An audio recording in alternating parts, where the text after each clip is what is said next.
Your call. Your world, bro. My call, sir. I want to welcome you, and I want to welcome everybody to a journey, okay? Now, it feels like we already completed one just to get here. But this is the real start, okay? This is the ACE place. The ACE place. ACE being an acronym for a motto a lot of the listeners, early listeners, are probably familiar with. Appreciate, celebrate, elevate. The chemistry is there, sir. On the money with that timing, right? And we want to expand MTD. We want to offer a new, conversational space to matters solely focused on this. I'm the host. Yeah, okay? this I is just big. want I just want to let everybody know this is my podcast. This is not a co-host. This is a very frequent guest, an interviewee, and maybe slightly a co-host. Okay. Yeah, let's give you. I gotta give him his respect, his flowers. This is Brendan McNamara, co-founder and CEO of More Than Different. Sure am. And my name's Rowan Paoletti-Newton, blog writer for MTD, and now podcaster, podcast producer for the brand. I'm taking a step up. This is big. And we're elevating this summer. Yeah. Sir. Well, let me, before we, Sure. I'll come back at you. Give you Sure. some flowers. You were a blog writer for some time. We put out some bangers. Yeah. Then you took a quite a hiatus. Sure. With no explanation, but that's fine. What's known didn't need to be said. You were tired. You were fatigued. And you wanted no more to do with writing blogs. It's not true. Rowan was essentially our first official edition that isn't Colin and I. A couple years ago, we had a formal post for it. He's not under contract, but he drives this goddamn brand, a representation, and this is your show, Ro. I'm along for the ride here. Right. And really the inspiration was when I interviewed you for my radio and podcasting class podcast assignment. We did a piece about journaling, a topic which will come up 100% in this. And, we really realized we had some there, right? It started off solid, the subject matter, in-depth, articulation, pristine, etc. And, you said, wow, I think I might need to get you your own show with us. Agreed. And I'll be honest, I've been waiting. Okay. You've been waiting for the call up? I've been, here's the thing, sir. I've been waiting so long, and I knew it was going to be money from episode 1. And I really think, an apology might be deserved. Might be owed. Well, because here's the thing, bro, is how could we go wrong? Don't bro me. How could we go wrong? Me. I'll bro you. Well, let's take people back too. We did a couple trial runs. Yeah. This is not our first rodeo in our the first podcasting realm. And this was a brilliant name for a pod. It is. It is. And flowers to you. Yeah. Thank you. Yeah. During COVID, right as COVID hit, maybe right before. Right around the time we started the More Than Different podcast, which was January of 2021. So I remember it was right in line with that. You and I did it. I got equipment from my sister for Christmas, just a mic, nothing that compares to this. Yeah. Nonetheless, I remember being eager, let's just do podcasts. Yeah. You and I started one called The Bucket List. Yeah. Talking hoops. Yeah. Got 3 episodes and we hung it up. But the content exists, and we will we'll show some clips as we develop this, so that we can show just how far we've come. Yeah.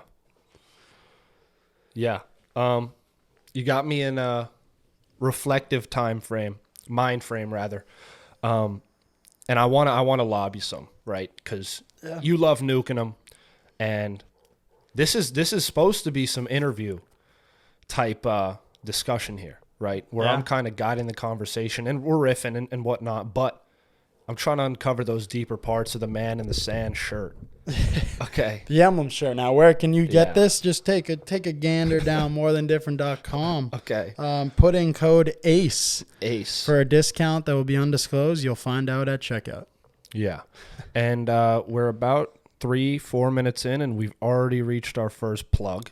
So that's probably a record. Why hunt other sponsors when you can Why? just plug your own stuff? When you can establish something. Now let's get back to the topic here, sir. I wanna recap because I just finished out very recently.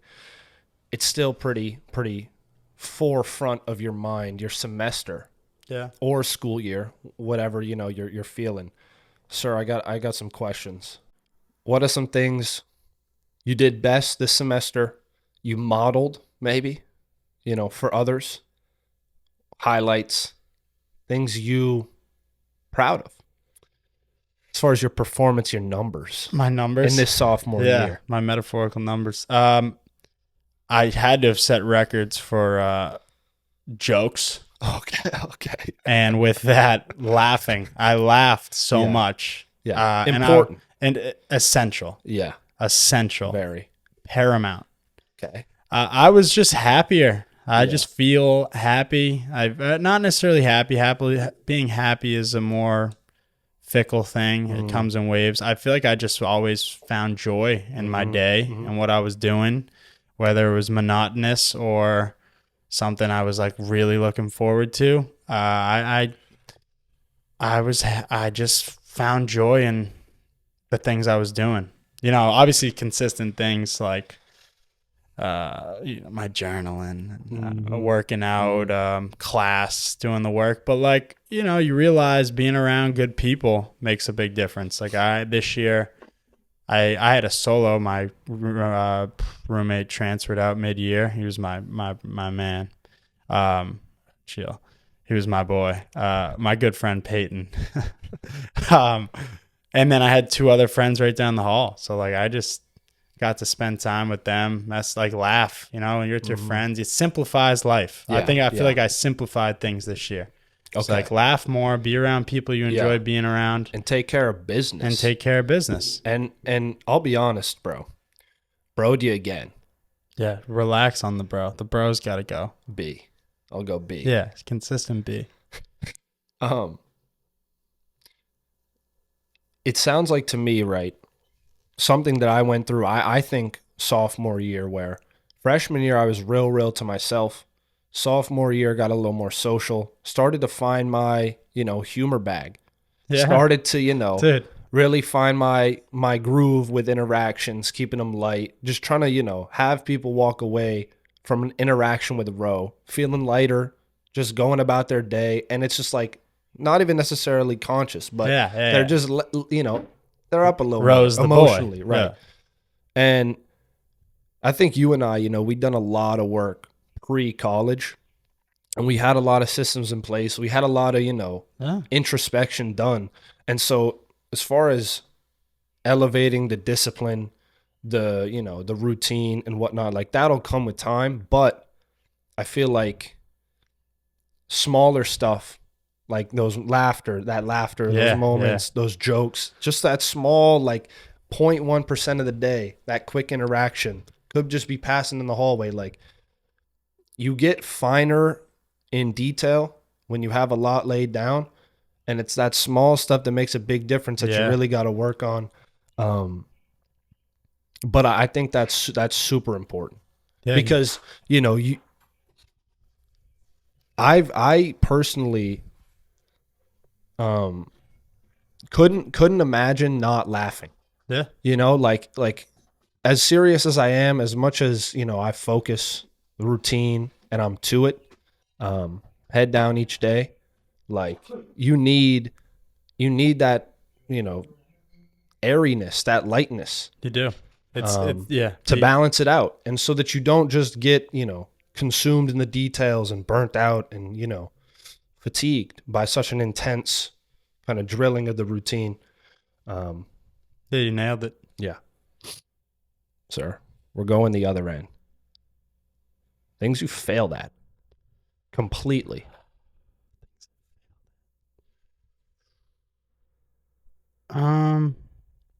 I failed at getting better at um, truncating my time spent on my phone, Okay. which was a big thing of mine going into the year, was like, let's spend less time on the phone. And look, you got to use the phone. I use it for good reasons, but naturally I waste away too much time. And I failed at getting great sleep, which was right in hand in hand with the phone. Yeah. So those are things I've actually been working on since being home.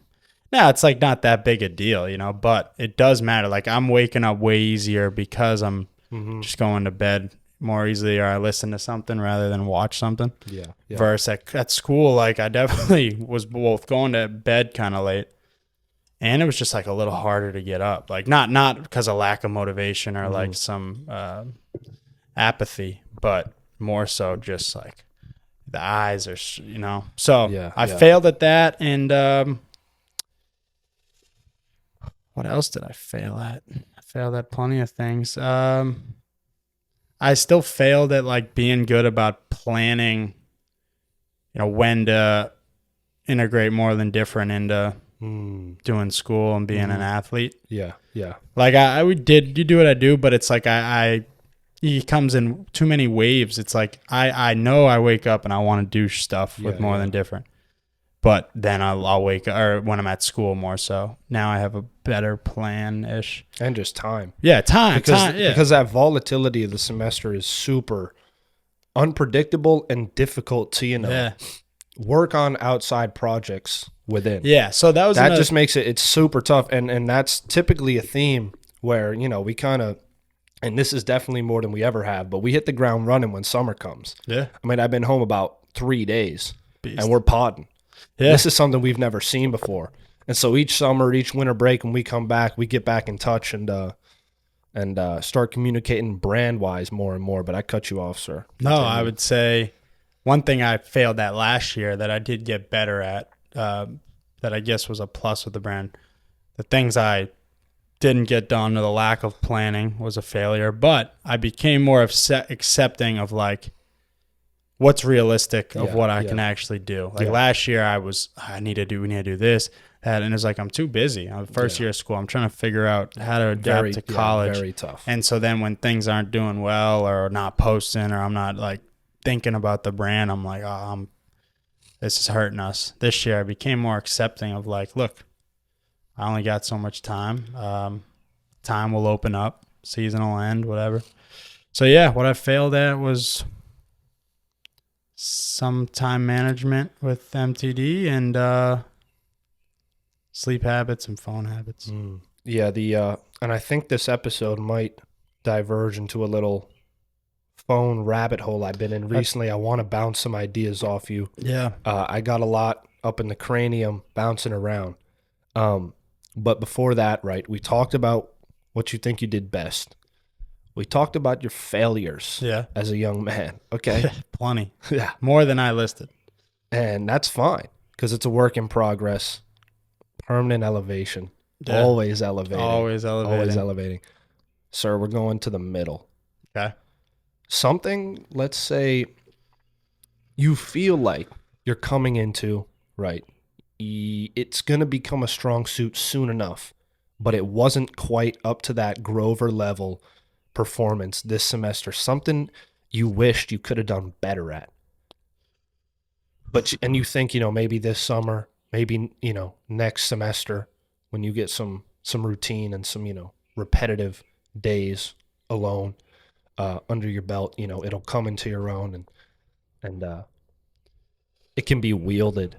Okay, you got me thinking. I would say something I wish. So what is that? I wish I did better, or like I'm working on something you think you're about in the middle at. Okay. You didn't fail, but you didn't succeed. It's something you're working on, and you want to, wield into a strong suit soon enough. Okay, great. I'd say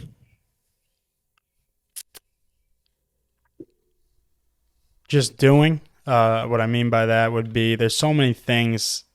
Think I'm older, I'm getting like I want to learn and figure out and like know about, whether that is like real life things, such as the other day my dad was telling me how about investments, which I quite frankly am pretty out of the loop on. I don't like have a Fidelity account, but he was telling me all this and I'm like, okay, I have a lot of naivety to several things, and then I'll get those epiphanies throughout days or moments, and so I'm like, I'm getting better at just taking the initiative to the holes I feel I have. It's like fill them. Yeah. Don't Right. you know what I mean? Like do it. Learn what it is. You know, Adobe Illustrator, or I'm like getting a little better at that. And I've always been like, what if I was good at? So it's like, well, fucking learn how to do it. Yeah. Yeah. Or, I've like for a while I wanted to start like a MTD humor page because like I know I could make some funny things, and it was just enjoyable to me. And I was like, do it. Yeah. Yeah. So I think I'm getting better at that, but still, it's like sometimes I'll just accept that I might not know something, and then just be like, not feel sorry, but almost powerless. It's like, you can make that shit something or understand. Yeah. Happens in basketball. I could run with a analogy for 10 minutes about that with basketball. I used to be like, I wish I could, like, I wish I had that move. It's like, well, fucking adopt that move. It's like I'm working on like my pivots, like Brunson. It's nasty. And I'm like, nasty. And I like, and he scores so effectively Sir, that's a purist. A purist. He is a basketball purist. And so I'm then like, why it feels so uncomfortable for me to, do some of those pivot series. I'm like, well, how about go work on it? Same with golf. I'm like, my swing feels off. Okay, well, fucking solve it. You ranging? I was just backyard ranging. Okay. With little short game. Yeah, short game. But yeah. Touch work. So that's what I'm getting better at, but I still get frustrated with myself when I'm not doing. Yeah. And we try to be practitioners of what we preach. And I alluded to this earlier, but like, at least for me, and I'm feeling like you're coming into it, and I think, what I'm about to say is a testament that that's rising is, like just this kind of maturity with which you carry yourself and just seize whatever you want. Yeah. Like, I think, at least me, I'm at the point where like I have a pretty clear vision on what I want to make into a thing, like this pod, the brand, what skills I want to keep building on and developing so that I can, have a portfolio which allows me to enter this space really effectively and whatnot. But I'm not really in that like, what do I do? No. It's like, bro, you have the internet. You have all the tools to learn exactly what you need. You can educate yourself. You can find people who can help you. You're in the city, and I'm at a school where there's bountiful social, gatherings, situations, networks. Like everything's really, and a lot of our listeners are high schoolers and and we have social media. That's our like. These things are on the tips of your fingers. It's whether or not you use what's in your environment for you or against you. And also, I think, before that, whether or not your mind is working for you or against you. Yeah. You mentioned Adobe Illustrator. And like I said, I want to take this kind of to a phone-based discussion because for many reasons. One, because that was my biggest shortcoming this semester. Too much time in that digital world. And also because, a lot of people finish that semester and they hit they put the hands up and they let out a sigh. They get that iced lemonade and they hit the backyard because the UV index is nice. Okay. And that's really not what we're about. At least for me. Because sir, we're a few days back, we're podding and I feel like just with that relaxation, that's phone. I mean, that phone it's the antithesis of what that finals week is. Right. Crunch time, prioritize, procrastination, long nights, stress, this and that. And then you can just scroll away. Yeah. And you know, I'm in this pit right now.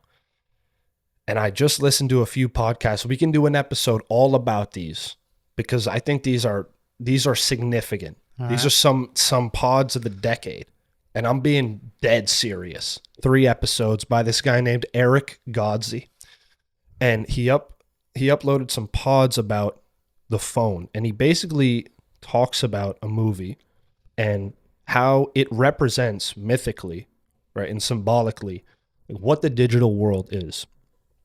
And he calls it the shimmer.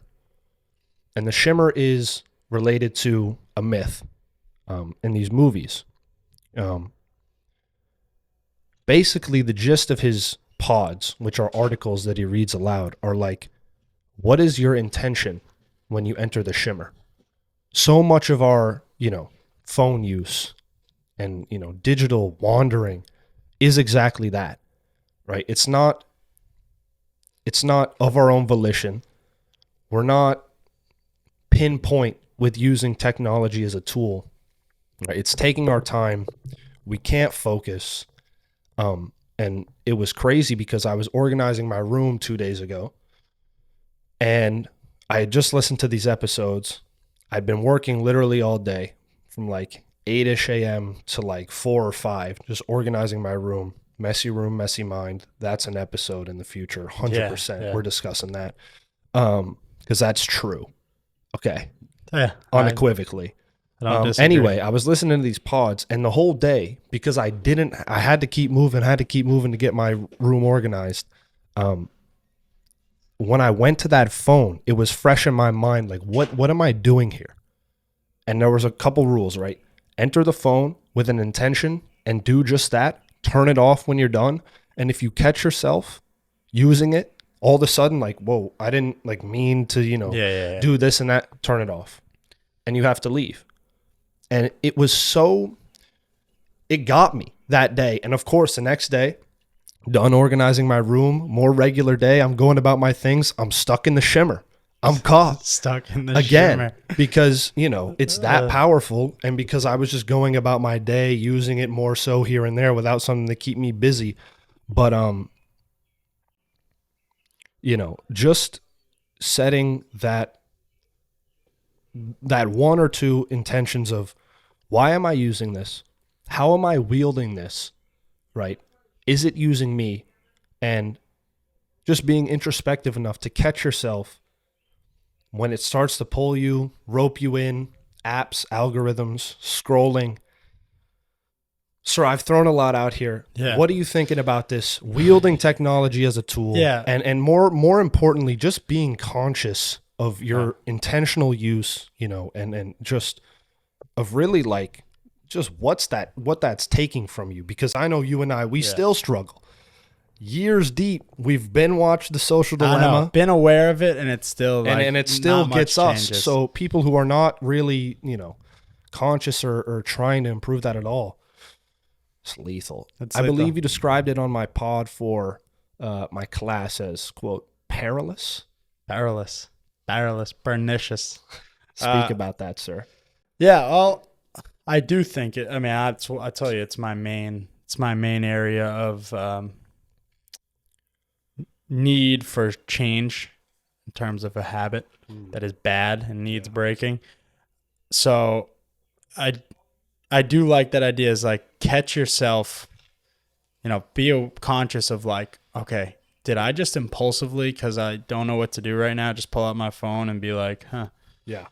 It's funny you say that. Oh, geez. I've literally been aware of, that's brutal. I shouldn't. See, look at that. I went on my phone. I disrupted our background. I've been aware of live in the moment. Yeah. So here's a great example. I've paid attention to it, and it's a small win, but I go to the gym, Equinox, Unreal, sauna, shower.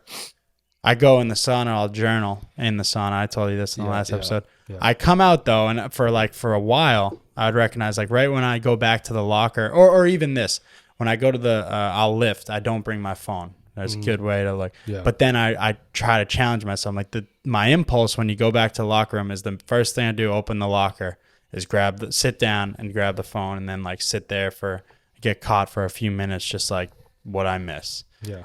And so I'll be like, okay, you're going to open up your locker, or you're going to just get the towels, go straight to the shower. And then once I'm showering, I'm going to get out. I'm going to take my clothes, put on my clothes, like change, instead of, I'm still I used to like still be in my towel. It's like I'm half naked, and I go back to the locker and I pull it out and I see my phone. I'm like, let's see. Yeah. And then I'm like, I look like an idiot. Yeah. And so I've caught myself in little moments like that where it's like, challenge yourself to just don't pick it up for no reason. It's like, I'm not going to miss something in this couple minutes. That's one. Two, look, the digital space is kind of fucking awesome though.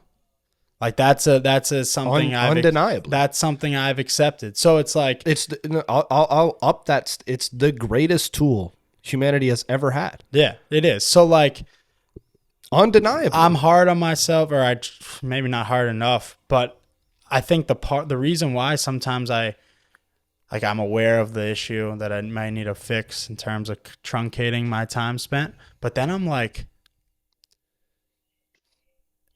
this is awesome. Yeah.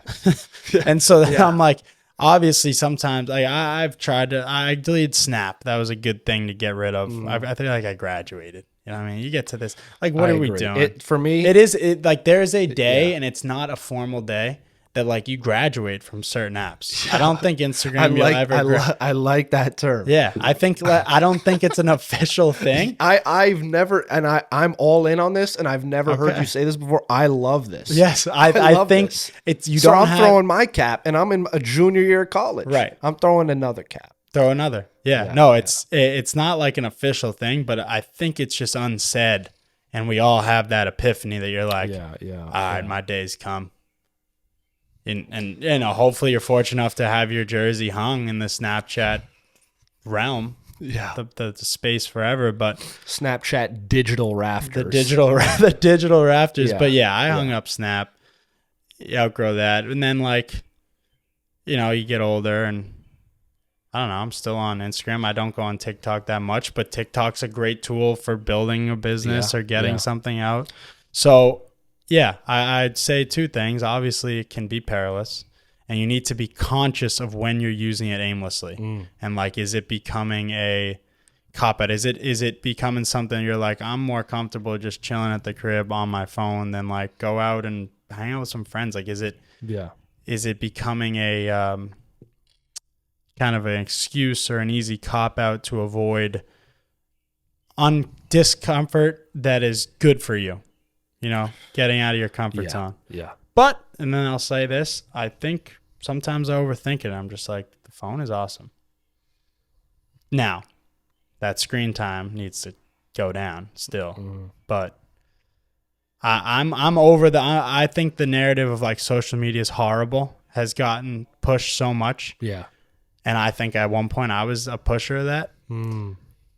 I couldn't feel more strongly opposite. I think now it's just social media is awesome. If you can't handle it, if it makes you an anxiety case, or you feel bad because it's a comparison game, I'm sorry, don't go on it then. But it's an unreal app. It's hilarious. It's a chance to kind of just promote yourself network. Oh my, I mean, it's the capabilities are endless. So I'm off that train of social media stinks. Social media is fucking awesome. And I'll be honest, I'm going to play a bit of devil's advocate. And I understand that perspective. I agree. I now am a bit more mature, and I see it as a tool, right? But at the same time, I think you're speaking from, like me, a mature, wiser perspective. And I think there are some people who are not there yet, right? And I think it's the majority, to be honest, because and the guy from the podcast, Eric, he cited so many studies There was a guy from the Social Dilemma, Jonathan Haidt. He has a ton of statistics about, teen girls especially, and et cetera, et cetera. And so I think, a large majority are still in that kind of, this is using me. This is controlling a lot of my thoughts about myself, socially, personally, my value, how I fit in, et cetera. And so I think, it's possible to get to that perspective of like, this is a tool and only a tool, and that's great, and this is all fun. Yeah, you don't have to use the tool. Right. But I think, some people are still there. Yeah, but I think the problem is, I would say, is that it has become so dependent. Like, it's almost it is a expectation that you have an Instagram or you have a 100% Snapchat if you're like a high school girl. Our generation, the younger ones, 100%. So it's like if you want to meet people or you want to, like, there are all kinds of judgments and assumptions made if you don't have one, or like, that's where I do think it's bullshit. Like, you can look at someone's follower ratio, and people would be like, "Ooh, this kid must be like a little odd." Yeah, dusty, scrub. That is where I think there are all kinds of problems. The standards that it's now created are these false narratives or expectations and assumptions that are drawn from something as small as someone's, what they post, what their follower to following ratio is. Like, that stuff's foolish. Yeah. But that's the world we live in. People are judgmental. Like I said, it's a great topic, but I'll ask you this. What's your take on a dating app? Because I think it's same kind of thing. It's brilliant. People knock it. You take the bad moments. Yeah. Obviously, there's probably bad incidents that have happened. There are. Whereas, someone might manipulate or catfish, and then I'm sure there's horrible. Okay, fine. That's with anything. Yeah. But how about, here's the concept. Everyone's out here, most people, you want to meet people. Yeah. Where do you go to meet them? That's the question. I don't know. Like, or even being in college in the city. I'm not on these apps, but countless of my friends are. Everyone is. And at one point, I dabbled. Sure. And it's like, hey, we were like, oh, dude, you're going to meet so many people. It's like, where do you go? Okay, why don't we all put our pride aside, admit we all don't know where to go, but we all want to meet a guy, a girl, whichever way you go. And here you are, all on this space, bang. Now the problem is, it's like you look, it's all very, for a woman, they might feel like they gotta, but guess what? That's part of when you see someone in person at a bar and you're like, you're attracted. That's how it operates. Yeah. Okay. It's a brilliant idea. You just quickly could meet people, and then, you connect and say, want to get a date or coffee? I don't know. And then you make your judgment. Yeah. But it's almost like if you're on one of those apps, you're, same kind of thing. It's like, oh, they're desperate. Interesting. What's your take? I think, whether it's a dating app or social media, it fits under the same umbrella of, this is the age of what it is. Like, this is the age of the internet. And I was going to make this point before the dating app point, but it works fine with both social media and dating apps, right? It's like, either you're a mature, educated internet user, app user, and that comes with, using them responsibly, both, emotionally for your own well-being, and also so that is optimized for others, and you're not spreading, shit all over that app, and then other people's, minds, and, people are young and vulnerable to that stuff, susceptible to believe that your words actually hold weight. And so I was actually thinking, like, from a more futuristic perspective, like, are we going to have some type of, like, real education on, like, internet use and this and that, where you show people, like, proper ethical interactions on these things? Because I think that's something that escaped us, was like, these things blew up. Yeah. And we didn't have any type of training. We didn't have any outlines, guidelines. And, like, we saw this in so many different ways: mental health, misinformation. Like, this shit the rope slipped in the tug of war match like for a few years, especially during that COVID. Yeah. Probably for about like 6, 7, 8 years here. And it's still not necessarily all the way in our grasp. But I'd hope that we're starting to turn a corner. Statistics are coming out. We're making realizations that hopefully, you know, will lead us to educate people on how to use these things as a tool. Because to respond to your dating app point, it can be great. Can be great. Like, you don't need to meet somebody in public and hope that's the soulmate and all this and that. Right. Like, that's not the world we live in anymore. 100%. Things are far more connected. Our networks are far more, you know, expansive distance-wise.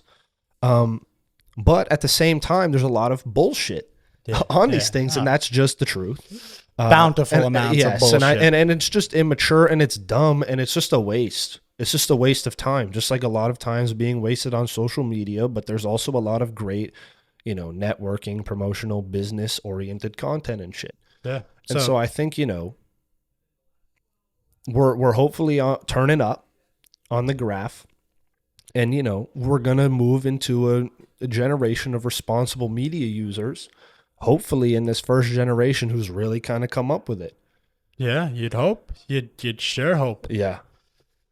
So, I think the takeaway is that it's not about eliminating it, because it ain't ever going to be eliminated. Yeah, no. But it's about how to... It's here to stay. It's how to utilize it. Yep. Well for yourself. Yeah, as a tool. And that's gonna, that there's no one paradigm for that. Like, for each person, some people spend as much time as they do on social media, and they're not gonna then whine about their life, like they're happy. You know what I mean? Sure. And they don't think about, they might not even think about the fact that they're on their phone a lot. A lot don't. And they're fine with that. And guess what? No problem. Yeah. But countless people also play the victim of like, oh my God, this social media is killing my mental health. It's like, okay. And then they don't do shit. And then they don't. And that's what we talked about earlier. So that's one thing that we talked about earlier that is here to stay. Okay, if that's a problem, what are you going to do? Address it. Please tell me what you're going to do. Right, exactly. Stop just, and then keep scrolling. Bruh.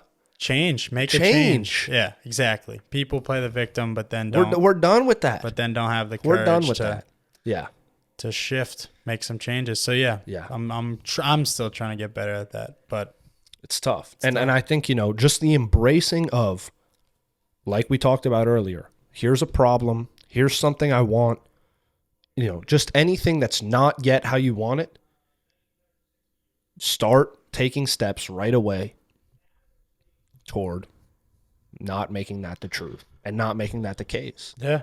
And whether that's physically moving, going to meet people, using social media, YouTube, or whatever to teach yourself skills, gain information, knowledge, whatever it is, to reach out to people, networking wise, like I don't know. It just pisses me off, honestly, because it's such a crutch, and it's not like imagine the social standard if like self-victimization just wasn't acceptable. Yeah, right. You know what I mean? Like, imagine that. Right. Because that's the thing, is like, it's only fine because humans are so, you know, social, and they rely on others for their place in society and their acceptance. If that wasn't accepted, we'd be a lot more productive. Yeah. We'd be a lot more resilient, diligent. Our drive would be higher. We'd solve a lot more problems ourselves. You know, it's an interesting thought experiment. It is. But yeah, sure. Anything else, sir? No, that was a terrific conversation. It was. I feel edified. I do too, sir. I feel a urgency to keep elevating. Yeah. And excited for all that's ahead, young man. I am as well. Just the beginning of many. It is. Sir, it was a great... No, what's the name of the show again? This is the Ace Show. No. Ace Show? Isn't it the Ace Place? This is the Ace Place. I guess so. Wait, didn't we say that's how you introduced it? I don't remember. Yeah, the Ace Place. Honestly, all of a sudden the episode's over. That was a flow state for me. Yeah, you blacked out. All of a sudden. And that's really what we want. Yeah. We don't want scripted. We No. don't want intros long, this and that. Straight to the point. Straight to the point, improvised, and that's authentic. That is, sir. It ain't perfect. It ain't. But it's authentic. It ain't. Yeah. That's what we strive for here. Yeah. Awesome. First of many. First of many, the Ace Place. We're signing off. Signing off. Thank you. Have a great day. Let's build a damn community here. Absolutely. Take action if you want. Problem solved. There you go. Maybe that's the title of episode 1. Maybe. Let's do it. All right. Peace. Peace.